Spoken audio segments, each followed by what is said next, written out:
The last streaks of sunlight slid down the canyon walls, turning the red rock into glowing embers, and the air carried that dry, faintly sweet scent of sagebrush.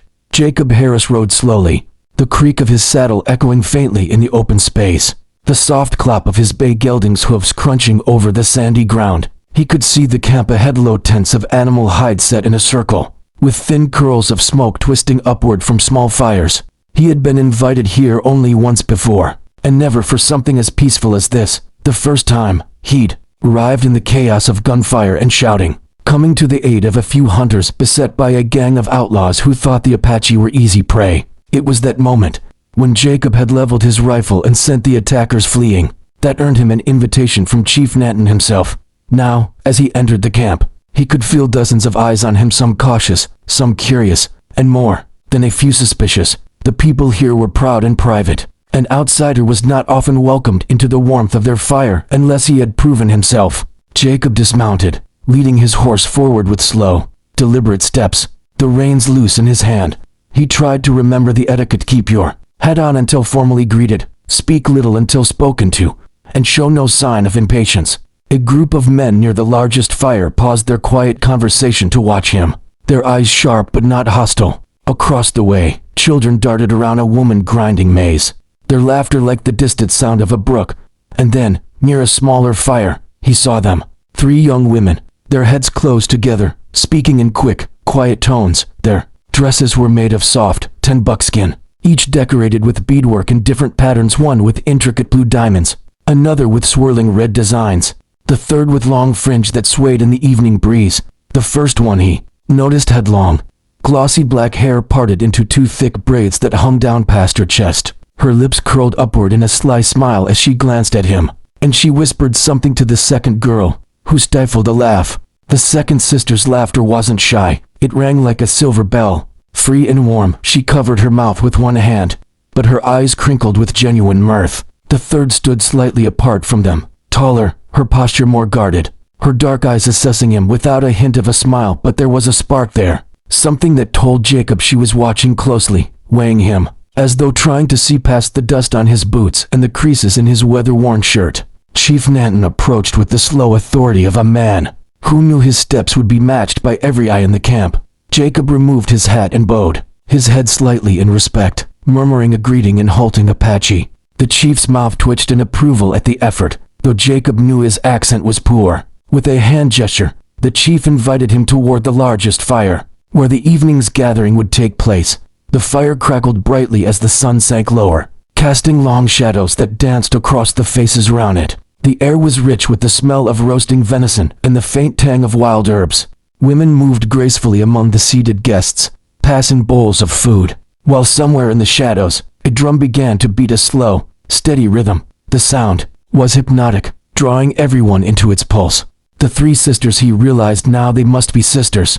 Their resemblance too strong to be coincidence, were still near their smaller fire, but kept glancing his way. The sly one leaned close to whisper something again, and this time, all 3 turned their heads toward him. The serious one's lips curved just barely into the shadow of a smile. Jacob found himself returning that almost smile before he even thought about it. When the music quickened and several young men and women began to dance around the fire, the sisters approached him together, moving with the unhurried confidence of those who had no doubt they would be noticed. "You dance?" the one with the sly smile asked in careful English. Her voice had a teasing edge, as though she already suspected the answer. Jacob glanced from her to the others, chuckling under his breath. "Not well," he admitted. "Then tonight," the laughing sister declared. "You learn." Her hand, small but sure, reached out to tug him toward the dancers. He resisted for half a heartbeat, more from surprise than unwillingness, then found himself in the circle, the sisters round him like a playful storm. The steps were simple enough in pattern but hard to master without watching closely. He stumbled more than once, earning bursts of soft laughter from the sisters, but there was nothing mean in it. Every time he missed a beat, one of them would demonstrate again, showing him the right way, their hands brushing his arms, their eyes shining with mischief. It was during one of these clumsy turns that Jacob realized something had shifted. The laughter wasn't about making fun of him anymore. It had turned into something warmer, an invisible thread weaving between them. The shy pride in their corrections, the way they leaned in close to guide his steps, the glances they exchanged. When he managed to get a sequence right, it was all a conversation without words. When the dance ended, Jacob found himself breathless, not from the exertion but from the strange, unexpected connection he felt. The three sisters returned to their fire, smiling, their eyes lingering on him as though they had decided something among themselves. He tipped his hat in thanks, and though the serious sister did not smile this time, she inclined her head ever so slightly in acknowledgement, a gesture that told him the night was only the beginning. The wedding preparations began in a whirlwind of color, sound, and curiosity.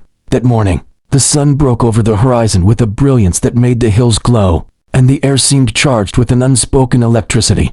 Daniel had never seen such a gathering. Apache families streamed into the village from miles around, their horses adorned with feathers, beads, and bright cloth that fluttered in the wind. The three sisters, Nita, Kaya, and Tallulah, were nowhere to be seen at first, and he wondered whether they were avoiding him or engaged in some ceremonial preparation. His heart beat harder than it had in any cattle drive or skirmish he'd ever faced. He'd fought wolves and drought, but never the weight of commitment to not one, but three women whose lives were as interwoven as their braids.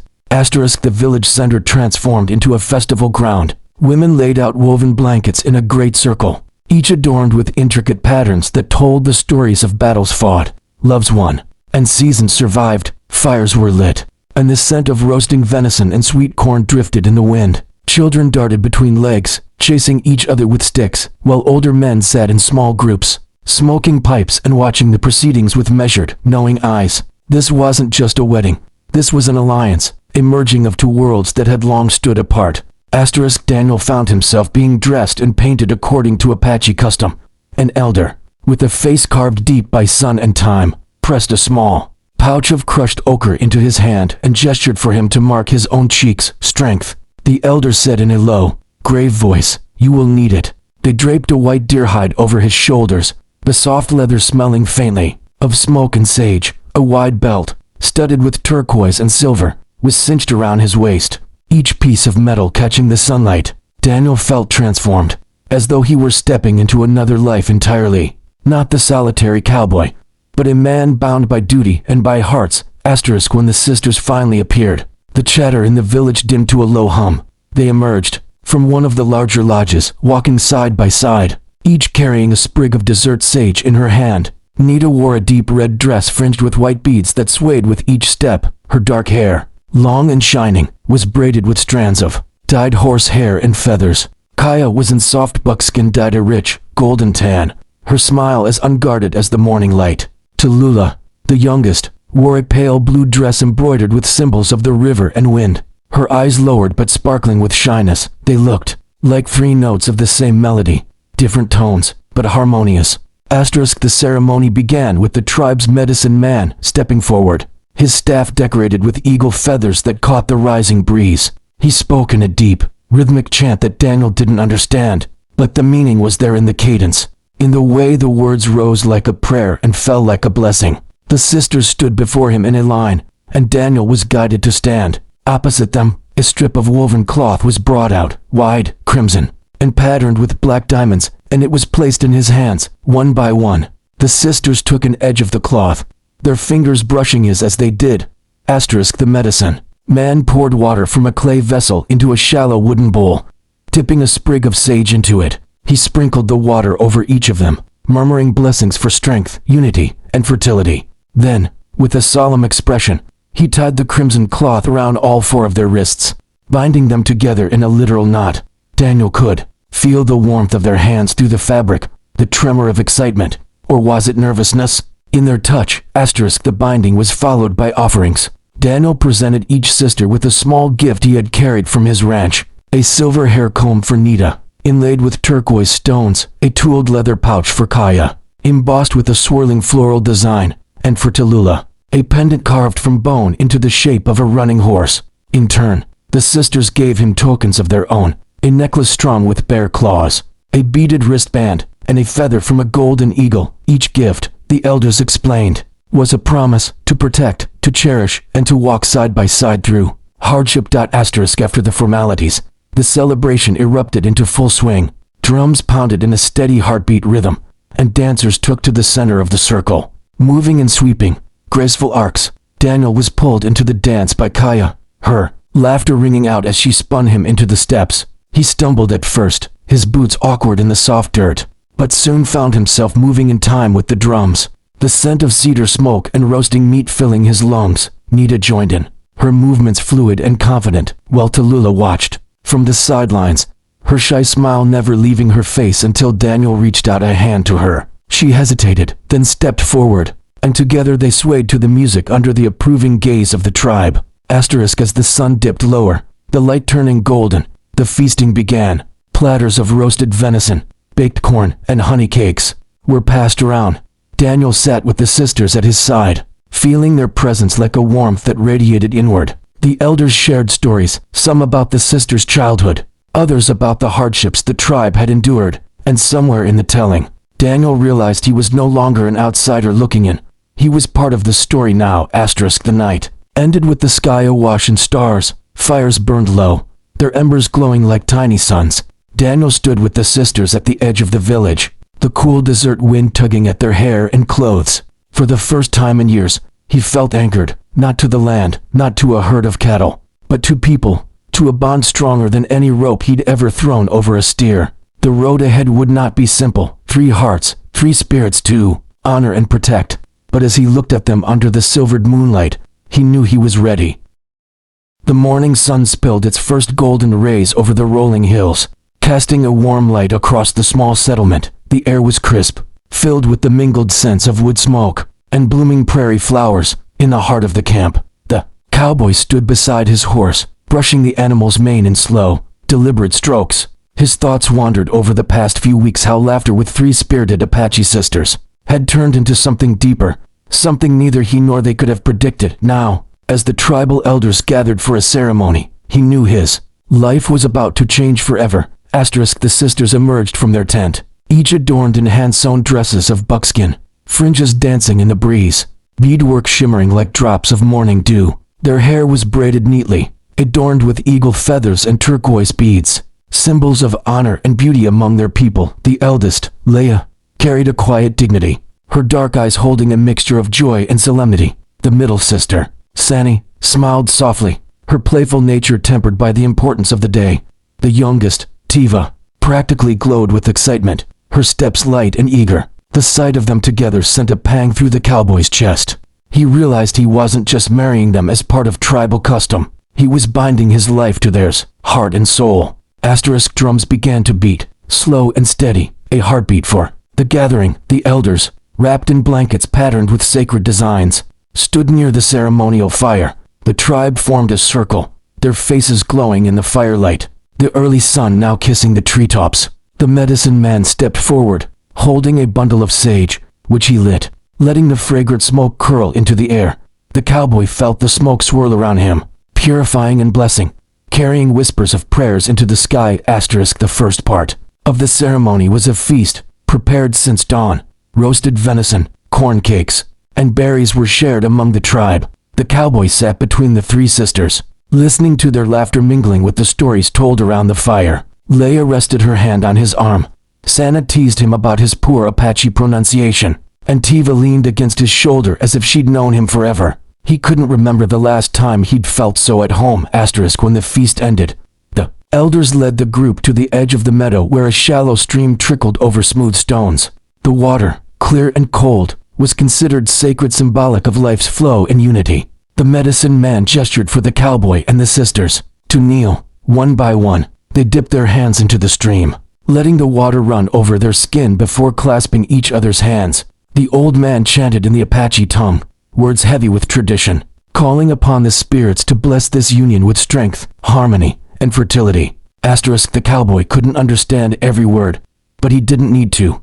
The meaning was written in the expressions of those around him and the proud faces of the elders, the tear-filled eyes of the women, and the steady presence of the 3 sisters beside him. Leah's hand squeezed his, grounding him. Sani's thumb brushed over his knuckles in quiet affection. Tiva's smile shone like sunlight breaking through clouds. When the chants ended, the medicine man tied a thin leather cord around the joined hands of the cowboy and the sisters. Each knot symbolized a promise to protect, to cherish, to endure. Then, in a gesture older than memory, each sister offered him a small gift. Leah placed a carved bone pendant around his neck, its shape resembling a soaring hawk. Sani gave him a beaded armband in the colors of the tribe. Tiva pressed a sprig of sage into his palm, whispering, "So you'll never forget the scent of home." As the sun climbed higher, the drums quickened and the people began to dance. The cowboy, swept up in the rhythm, found himself moving alongside the sisters, their fringes swaying, their eyes bright. The circle of dancers closed around them, voices rising in song, joyful, strong, unbroken. The sound seemed to echo through the valley, carried on the wind as if the land itself celebrated their union. By the end of the day, the meadow was quiet again, save for the murmuring stream and the calls of distant birds. The cowboy and his 3 new wives stood at the edge of the camp, watching the sunset paint the horizon in shades of gold and crimson. Leia spoke first, her voice steady. "Now, we are one family. We share your path, and you share ours." Sani leaned into him, her arm slipping around his waist. "No more lonely nights," she said with a soft grin. Tiva, ever full of life, added, "And no more dull days." He laughed, the sound blending with theirs, looking out over the land. He knew it wouldn't always be easy. Storms would come, challenges would rise, but he also knew that, whatever lay ahead, they would face it together. The bond forged in laughter, tested in fire, and sealed in the sacred stream was unbreakable. That night, as the campfire crackled and the stars wheeled overhead, the cowboy lay beside his wives in their tent. The warmth of their presence, the soft murmur of their breathing, the scent of sage and wood smoke, it all wrapped around him like a promise. He had come to this land as a stranger, but now he belonged, not just to the land, but to these 3 women who had given him more than he ever thought to ask for: love, family, and a future.